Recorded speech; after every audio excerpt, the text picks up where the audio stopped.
Abigail? John? God, I almost forgot how strong you were, John Proctor. And Betty, what's the matter with her? She's gone silly or something. But that's not why you're here now, is it? Abigail, I don't want you to get the wrong idea. What's past is in the past. But I simply came to see what was the matter. what do you mean the past is in the past? Give me a word, John. A soft word. No, Abby, put it out of mind. But why? Why must we ignore what we had? I leave you every night, John Proctor. What's past is in the past. We're done here. John! Where are you going? John! Is this because of Elizabeth? Do you even love her? You disgust me. You love me, John Proctor. You love me yet! John, you love me. Hello, darling. What kept you so late? Why, I was up in Salem, attending to some business. Oh. Did you hear the news? They've been speaking about witchcraft. In fact, they say Abigail accused Sarah Good of bewitching her just in town square this afternoon. Impossible. I just saw Abigail this afternoon. Oh? You saw Abigail this afternoon? Why, I thought you were attending to business. It's not for what you think. I was simply having a word with you. It's fine. Elizabeth, do not doubt me. My past is behind me. My future is you. Sometimes I find that hard to believe. I have done everything to make things right. For you to forgive my sins. You're the one who holds my name, not her.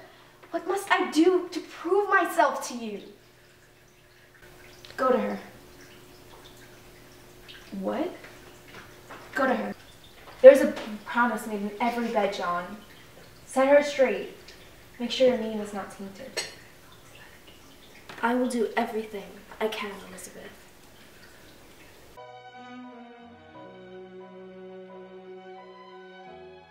God, I almost forgot how strong you were, John Proctor.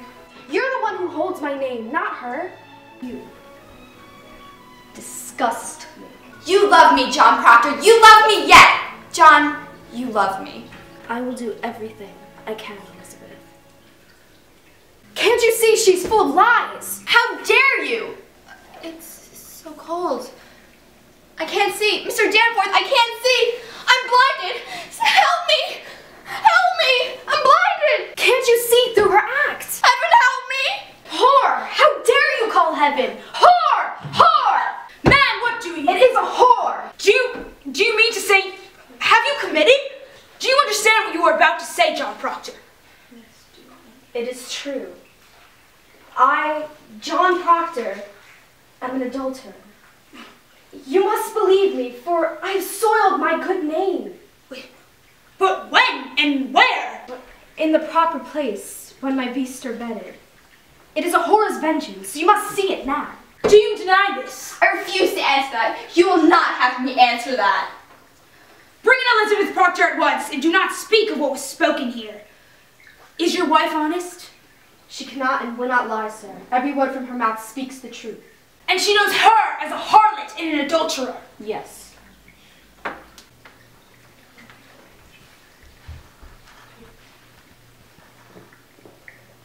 Elizabeth Proctor, is it true that you at one point dismissed your servant, Abigail Williams? That is true, sir. And why did you dismiss her? She dissatisfied me. I came to think that my husband fancied her. Elizabeth Proctor, did your husband commit adultery? My husband is a good man, sir. Then he did commit adultery. Answer me! No, sir. Remove her! Elizabeth, tell them I have confessed! Oh, God! She only thought to save my name!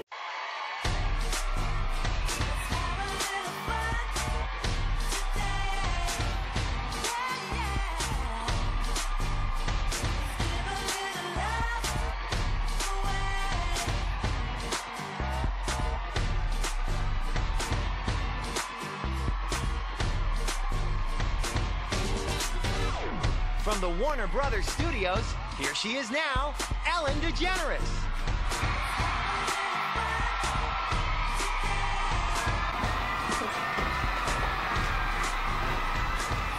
Hi, everyone, thank you so much for coming. I appreciate all the love and I send it right back at you. Today we will have the cast of the Crucible with us and they will be talking to us about how it was to be on that show. So here they come.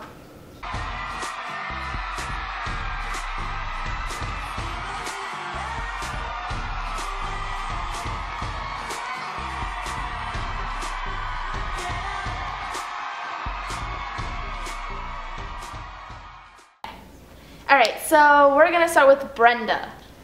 Brenda, you played Danforth. What can you tell us about your character? So Danforth is, very sophisticated and he's stern. So from that, I try to show that through my vocal tone. He's loyal to his job. So because of that, Abigail, her character, I fall merciless at her to her feet because I don't want to ruin my reputation. So it's hard, playing a man to have that come across, but I do.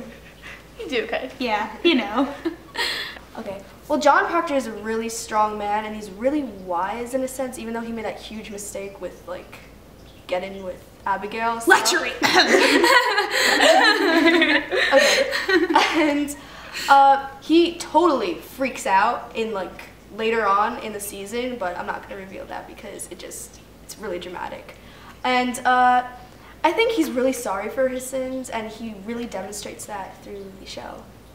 So, Michaela, how do you think your character handles Proctor's affair with Abigail?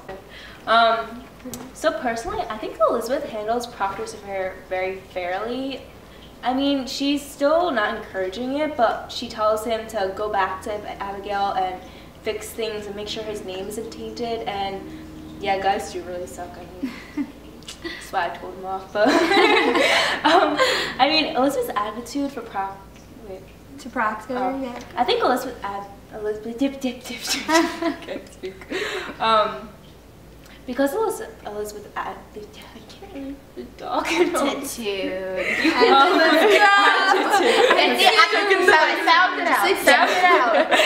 Because of Elizabeth's attitude, I think Proctor desired for her forgiveness, and later on she realizes he actually really does need him to forgive himself, and forgiveness from Abigail, I'm sorry, and forgiveness from Elizabeth would not really relieve him from the guilt that she feels. Now, Liz, how do you portray Abigail's motivation for accusing Elizabeth of witchcraft?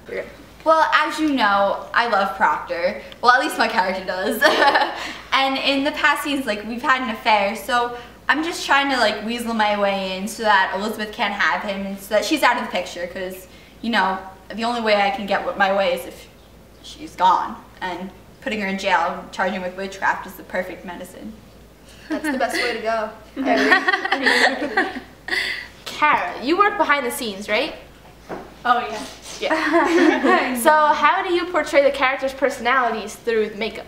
Well, I truly believe that makeup is a form of art, and you can really use it to express personality. So for Liz, I used darker makeup because she's definitely a darker character and has more going on internally. Whereas for Elizabeth, I used lighter colors because she's supposed to be more innocent and more pure. And then for Danforth, it was definitely a challenge having Brenda with all the man makeup and aging process, but it was really fun to do. I love my artist! And then for Kim, I used just reds and the stereotypical makeup of that period, just because she did have a minor role, and so we love you, Kim. We still love her. But so since she had a minor role, I just wanted to reflect the time period. And of course for John Proctor, it was again the man makeup, so the beard and the all the contrast. Okay. So Kim, you also work behind the scenes. Can you explain to me how you portray the characters' personalities through their costumes? Yeah. I had Brenda dress very authoritative because Danforth is very stern. Sorry. Proctor also dressed very formal and stern, and then he wore a hat for the court. And then Liz wore lace dress to show the clothes and the time period, and also pearls to show the contrast between purity, which is ironic because Abigail isn't pure. And so my costume just resembled the time period. Can you also explain to me that whole deal with you being dead in the show? They just need me as an extra. Okay. And I was sick. Okay. I took care of that. We also have a director, Victoria, here with us.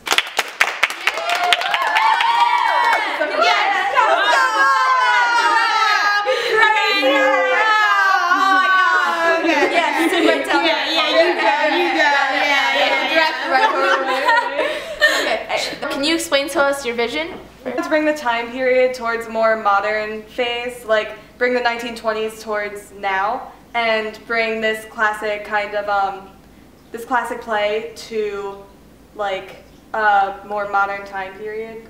You want the intensity of like And then I wanted to keep it more like in black and white because that showed like the intensity and the suspense of the whole dramatic plot of this storyline. And yeah.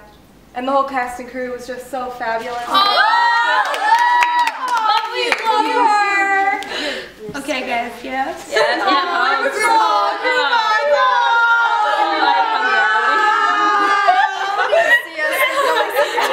That's all the time we have for today. Thank you to the cast of The Crucible. Recycle, make good decisions.